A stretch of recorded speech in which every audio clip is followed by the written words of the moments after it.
and welcome to Lily's Library. So today we're going to be talking about some Black History Month book recommendations. So we are well and truly halfway through the month, but it is never too late to pick up one of these books.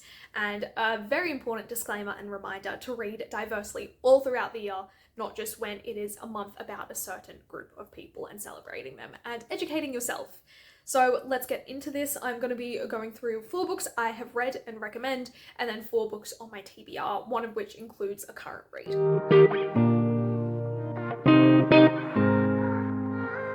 Starting with recommendations, the first one is The Fifth Season by N.K. Jemisin. This is one of my all-time favourite trilogies. This is book 1 in the Broken Earth trilogy.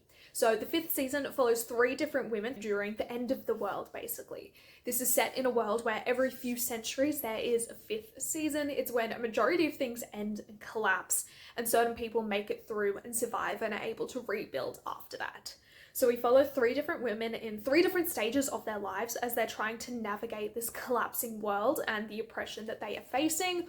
All 3 of these women are origins who can control the earth. If they feel a tremor coming, they can either stop it from happening or they can escalate it and create a world-ending earthquake. This has got some of the most insane world building I've ever read, and such a beautiful use of multi-POV, and these characters are just so real and raw and powerful and beautiful. This is just hands down one of the best trilogies I have ever read. If you have been wanting to read this but have been putting it off because you're scared it's confusing, just pick it up. It is confusing, but you kind of need to sit in that confusion because it comes together in the end just so perfectly, and is just such an incredible trilogy, and N.K. Jemisin is truly an incredible writer. This has a lot to do with oppression and the treatment of women and people of colour especially, and the way that they are abused for power. And this is just such a great lens to look at the world through in more of a fantasy and sci-fi world. Another trilogy, we have got The Final Strife by Sarah El-Arifi. This is book 1 in the Final Strife trilogy. This is such an incredible adult fantasy. Again, Sarah El-Arifi is just such a beautiful writer. She is really good at crafting these worlds and these characters, and it's just so easy to delve into them and to be connected to everything that's going on. So this is set in a world where the colour of your blood determines your rank and class in society. So we've got ghostings who have got clear and transparent blood. They are basically the slaves and the maids. They've had their tongues and hands cut off and cut out because of some sin their ancestors committed that the wealthy and the powerful are still holding against them. And we don't really know what happened or why this is a thing that's going on. But one of our characters we follow is a ghosting.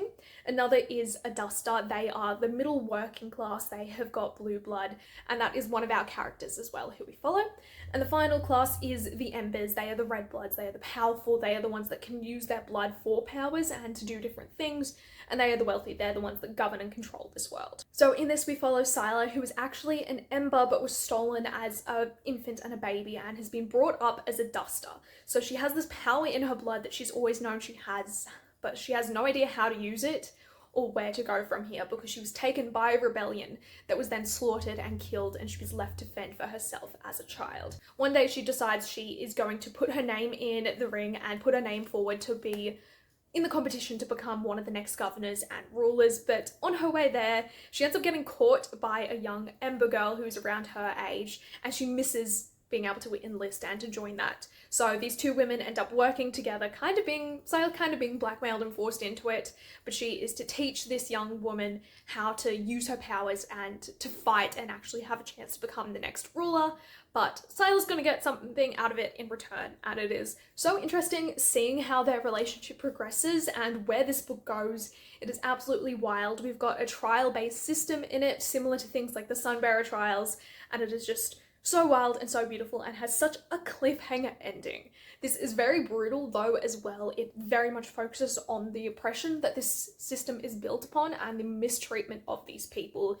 It is a very prominent and important read to be reading at this time, especially with everything that's going on in the world, and is just such an insane book, and I cannot wait to see where this trilogy goes. I've also got 2 YA books I want to recommend. Both of these are some of my favourite series as well. So first we've got Raybearer by Jordan Fueka, which just has the coolest cover. I love that you can see like a face in it. This is book 1 in the Raybearer duology. These are some of my favourite YA books of all time. So Raybearer follows a young girl called Tarasai who has been raised in isolation by her absent mother that she must call the Lady. She has no one around her besides the people in her household, which is really no one, and she's never been outside of this estate in this area. But when she comes to age, her mother, the Lady, sends her forward to the palace in order to become the next king's and the current prince's chosen. She is put in the castle with all of these other children that are fighting to become the chosen of the prince. These are the people that will serve by his side when he becomes king and when he becomes the Raybearer. So the Lady has told her that once she has gained the crown prince's trust, she must break that by killing him, and Tarasai is basically trying to figure out whether she does what her mother says and whether everything her mother has told her and taught her is actually the truth or not. So she is navigating this world, interacting with all these other children and people her own age, and finding out whether she does need to take down the system from the inside or whether she can do more help by actually joining it. And it is just insane where this duology goes. It is so fun. The second book is absolutely wild, and I didn't see any of it coming. But this has also got some of my favorite romantic and platonic relationships in it. We've got some queer characters and asexual and demisexual characters, and I just really loved and enjoyed exploring the different relationships and dynamics in this book. There are so many twists and turns, and you will just love every second of it. And the final book I want to recommend today is Legendborn by Tracy Deonn. There is no better time to pick this up than now because book 3 literally comes out in like a few weeks, and it is just such an insane series. So Legendborn is book 1 in the Legendborn cycle. This will be a 4-book series with Oathbound coming out in the coming weeks. So these are modern Arthurian reimaginings. If you loved the BBC Merlin show, I think you would really enjoy this. If this book had come out when I was a teenager and a child, I would have been absolutely insufferable because this would have been my entire personality. It is incredible. So this follows 16-year-old Bree, who is navigating grief and life after losing her mother in a car accident. She's trying to find an escape and find a place for herself and where she can deal with these feelings and kind of also escape it and just be herself. And she ends up joining this program for very studious and smart students where she goes to a college campus and does this like program there for high school students looking to get a head start in college. But on one of her very first days at campus, she witnesses a magical attack and gets plunged into this world of magic and mages and demons, and is trying to navigate it and find her place in this, all while dealing with the loss of her mother and discovering things that her mum maybe kept secret from her to protect her, but Bree doesn't see it this way. This is just such a wild book, and the second book is actually heartbreaking as hell and leaves you shocked and hanging on edge. So like I said, perfect time to start this series so you can be ready for book 3, even though book 3 is probably going to have a similar cliffhanger ending. But this is just such an incredible series. Like I said, it deals a lot with grief, and we explore that through Bree and her relationship with her mother and dealing with those feelings. We've also got a lot of discussions around slavery and the impacts that has had on Bree and all the Knights of the Round Table in this world, and how there's so many flow-on effects from those decisions that happened ages ago and are still having impacts to this day. It is such an interesting take on the Arthurian legend and does such a good job exploring it and taking just like a completely modern twist and angle on it all. It is so incredible and I absolutely love it. One thing about this book series as well that it does incredibly well is a love triangle. It is just so good. I'm really not a fan of love triangles. They used to be my thing when I was younger in YA, but this does it so well. And if you've been looking for a good love triangle, I highly recommend this one just because the relationship between these kids is just so entertaining and interesting to see and heartbreaking and infuriating at the same time. And this book is just such a masterpiece. And while it is YA, same with Raybearer, it is very much a book that anyone of any age can read. It is just perfect. Now, for the 4 books on my TBR that I wanted to talk about, we're going to start with my current read, which is Chain Gang All-Stars. This is by Nanakwame Adjei-Brenyah. Chain Gang All-Stars is set in a futuristic version of the United States. This is a dystopian novel. The book itself is named after the heavy sports program in it. It is where prisoners can volunteer to join this program, which means if they continue to fight to the death and survive, they can one day be released and have freedom and have all of their crimes cleared, no matter what their crime was. And we follow different people that are involved in this program. One of our main characters, she won against one of the most powerful fighters in this in her very first fight and has now become a living legend herself. And she is dealing with the implications of that and seeing her inspire other young people who've been incarcerated to join this program to kill other people and for the chance of freedom.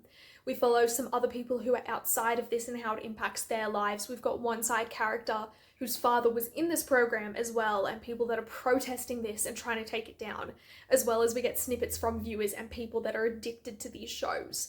It is such an interesting look at incarceration and America's prison system, and honestly seems too real with a lot of stuff that happens.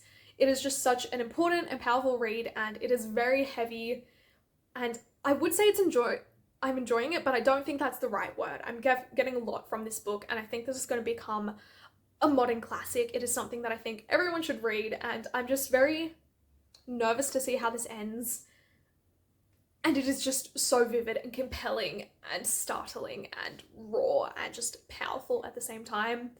And just something I think everyone needs to read. In a similar vein, we've got another dystopian, and that is Parable of the Sower by Octavia E. Butler. This is book 1 in a duology. So these again are set in a futuristic version of the United States. I believe this was published in the 80s or 90s, but it's set in basically present day time. So the book kicks off in July of 2024 and we continue throughout a few years. I think it goes up until 2026, 2027, and it is set in a world of chaos. Everything is breaking apart, systems are collapsing, the powerful becoming more powerful and wealthy and crushing everyone else beneath them.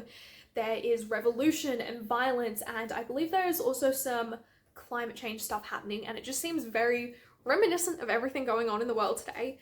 Every single review I've heard about this book has just said how compelling it is and how important it is and how it's just such a startling view of what we are currently going through, and this was written like 30 years ago almost, and it just sounds insane. The next book on my TBR is Pomegranate. This is by Helen Elaine Lee. Now, the first thing that drew my attention with this book was this cover. It is very simple but very beautiful, and this basically follows a woman who is nearing the completion of her 4-year sentence for opioid possession in the United States. She is a Black woman, and we follow her as she is working to stay clean, to reconnect with her family, her life, get her life back together and heal after being in prison.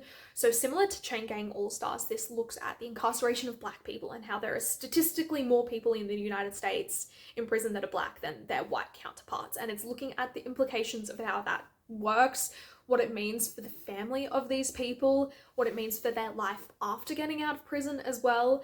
And it's really just an exploration of that humanity and that process afterwards, as well as, I guess, what it was like inside. I haven't heard too much about this, but the author has so much praise for her, and she's got some other books as well that I would love to check out. It says that this is lyrical and is a masterful prose, and that she paints an unflinching portrait of the devastating effects of addiction, racism, incarceration, and misogyny, and of one woman's fierce determination to choose life. And it just sounds so important and interesting and heartbreaking, and is something I am really hoping I can get to soon. The final book that is on my TBR is a classic and a very important writer that everyone should be reading, like Octavia E. Butler, and that is Giovanni's Room by James Baldwin. This is going to be my first James Baldwin. It is something I've been wanting to read for ages. It seems like a very heartbreaking and powerful love story. In this, we follow David, who is a young American man in the 1950s. He is in Paris waiting for his fiancée to return from vacation in Spain. When he is waiting for his fiancée to return, he ends up meeting a man called Giovanni, who is a handsome Italian barman, and the two of them are drawn into an intense affair. And then after 3 months, David's fiancée returns, and David has to choose whether he stays with Giovanni or chooses the safe life with his fiancée. He ultimately does choose his fiancée. He wants that safety, but it ultimately leads to tragedy in the end. This looks at love and regret and being a queer man in the 1950s and what this means for people. And it just seems like a very beautiful but heartbreaking read that I know I am going to sob reading, and I cannot wait to see what this is like. James Baldwin is such an icon in American history and just queer history and Black history as well, and it is something that I've been wanting to get to for a long time, and I cannot wait to dive in. As much as I know this is going to absolutely break my heart, I know I will learn and get a lot from this book. But these are a stack of books by Black authors that I highly recommend and that are high up on my TBR. And as I said at the beginning, make sure that you are reading diversely all year. This includes books by Black authors, queer authors, Latinx authors, Asian authors, Indigenous authors, disabled authors. You should be reading diversely throughout the year, not just when it is a month acknowledging those people and their history. But that is it for this video. I hope you got some good recommendations that you can add to your own TBR. If you have any recommendations yourself as well, please leave them down in the comments. I'm always looking for more books to explore and to learn more through. That is it. I will see you with another video very soon. Make sure you like, comment, and subscribe, and I will see you all again later. Goodbye.